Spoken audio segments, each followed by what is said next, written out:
শাক দিয়ে মাছ ঢাকা যায় না, এই যে প্রবাদ, এই প্রবাদটা এমনি আমাদের সমাজে প্রতিষ্ঠিত হয়নি।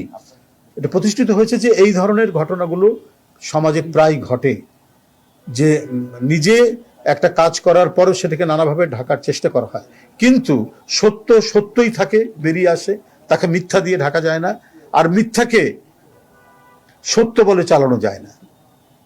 যা কিছু আমরা দেখছি, যা কিছু অবলোকন করছি, এটা শাক দিয়ে মাছ ঢাকারই নামান্তর। ধন্যবাদ সবাইকে।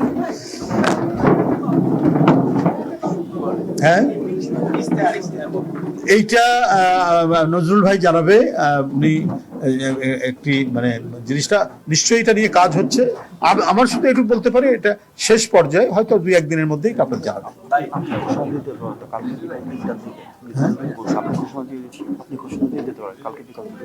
আচ্ছা, আমি আপনাদের সামনে ঘোষণা দিচ্ছি, আমাদের ইস্তেহার প্রকাশ করা হবে আগামীকাল বিকাল 3টায়। এটা কোথায়? এটা প্যান প্যাসিফিক সোনারগাঁ হোটেলে আগামীকাল 3টায় এই বিএনপির নির্বাচনী যে ইস্তেহার, সেই ইস্তেহার ঘোষণা করা হবে। ধন্যবাদ।